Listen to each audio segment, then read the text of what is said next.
La exhortación postsinodal, la alegría del amor, está dedicada al tema del amor en la familia. Se divide en 9 capítulos y tiene 325 párrafos. El Papa nos recomienda no hacer una lectura apresurada de este documento y comenzar por los capítulos centrales, que son el 4 y el 5, que tratan el tema del amor. Los medios de comunicación se han centrado en el capítulo en el que trata de las líneas pastorales para los divorciados que viven en una nueva unión. Entonces, ahora haremos una breve presentación de cada uno de los temas principales tratados en los 9 capítulos. En la introducción del documento nos dice el Papa que no todas las discusiones doctrinales, morales o pastorales deben ser resueltas con intervenciones del magisterio. Por lo tanto, dice, para algunas cuestiones, en cada país o región se deben buscar soluciones más inculturadas, atentas a los desafíos y a las tradiciones culturales.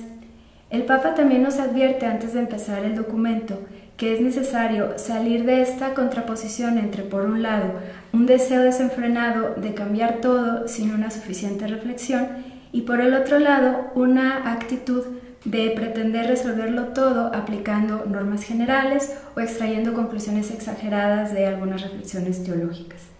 En pocas palabras, el deseo del Papa es que a través de la lectura de esta exhortación, que por cierto hay que decirlo, tiene un lenguaje accesible a todos, no es solo para teólogos o sacerdotes, nos invita a que a través de esta lectura cada uno de nosotros nos sintamos llamados a cuidar con amor la vida de las familias, porque ellas, las familias, no son un problema, sino una oportunidad. Entonces el primer capítulo comienza con una reflexión bíblica y se llama A la luz de la palabra. Nos hace ver cómo la Biblia está poblada de familias, generaciones, historias de amor y de crisis familiares, y cómo esta palabra de Dios no se muestra como una secuencia de tesis abstractas, sino una compañera de viaje, también para las familias que están en crisis o en medio de algún dolor, y les muestra una meta, un camino.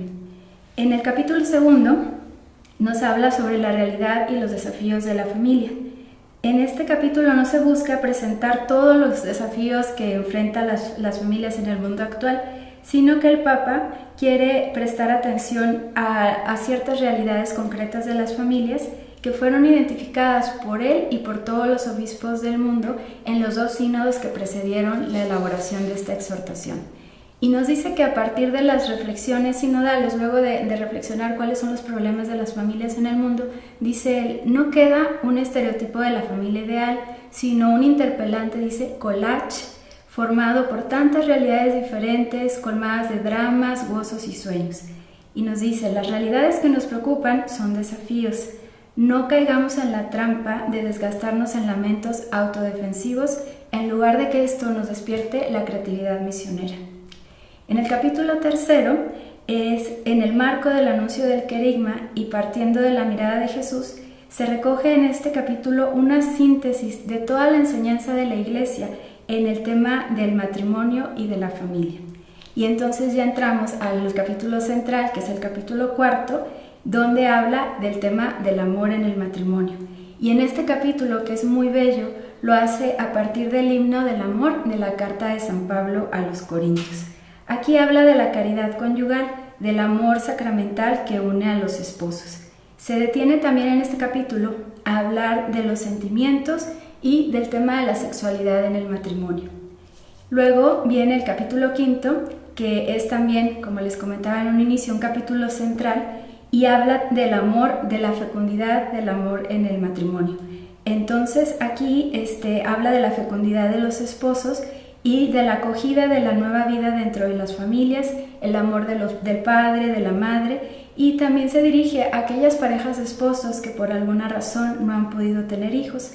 También plantea una visión amplia de la vida de la familia, de la apertura del núcleo familiar a la familia ampliada, a los abuelos, los tíos, los primos, y cómo esta gran familia también está llamada a integrar a otras familias, a amigos, y esta gran familia está llamada a su vez a integrar con mucho amor a las personas necesitadas. Ya después de haber pasado por estos capítulos medulares que son el centro de la exhortación, ya empieza a dar algunas perspectivas pastorales en el capítulo 6. Da algunos caminos el Papa para orientar cómo construir hogares sólidos y fecundos según el plan de Dios.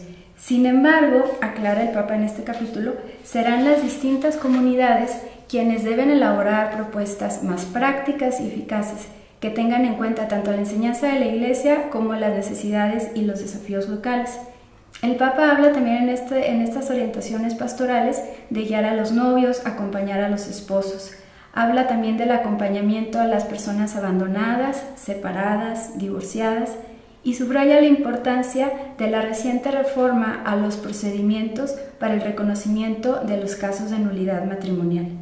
Se toca después también las situaciones de los matrimonios mixtos y de aquellos con disparidad de culto, y las situaciones de las familias que tienen en su interior personas con tendencias homosexuales, confirmando el respeto hacia ellos y el rechazo hacia toda injusta discriminación. Y por último, habla del acompañamiento que debe darse a las familias que sufran la muerte de un ser querido. En el capítulo 7, el Papa reconoce la complejidad actual de la función educativa en las familias y dedica todo este capítulo a la educación de los hijos.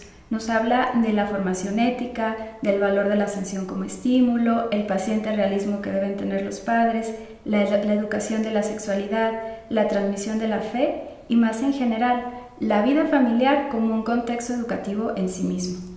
En el capítulo 8, que como les comentaba es el que ha sido más resaltado por los medios de comunicación, el Papa invita a la misericordia y al discernimiento pastoral ante situaciones que no responden plenamente a lo que Dios nos propone. La Iglesia, nos dice el Papa, no deja de valorar los elementos constructivos en aquellas situaciones que todavía no corresponden o ya no corresponden a su enseñanza sobre el matrimonio. El Papa observa que hay que evitar los juicios que no toman en cuenta la complejidad de las diversas situaciones, y es necesario estar atentos al modo en que las personas viven y sufren a causa de su condición. Y continúa, esta es de las cuestiones centrales de este capítulo. Se trata de integrar a todos. Se debe ayudar a cada uno a encontrar su propia manera de participar en la comunidad eclesial para que se sienta objeto de la misericordia de Dios. Y esto hay que decirlo, no se refiere solamente a los divorciados en una nueva unión, sino a todos en cualquier situación en que se encuentren. Y ya por último concluye en el capítulo 9 la espiritualidad conyugal y familiar. Aquí nos describe algunas notas fundamentales de la espiritualidad específica de la vida familiar que se desarrolla en el mismo dinamismo de sus relaciones. Entonces, la clave de lectura de este documento es la lógica de la misericordia pastoral y afirmar que no se trata de renunciar a anunciar claramente la doctrina sobre el matrimonio y la familia, sino que es una invitación a que este anuncio claro y en todo momento debe estar acompañado de la paciencia y de la misericordia, que tome en cuenta la fragilidad de las familias de nuestro tiempo.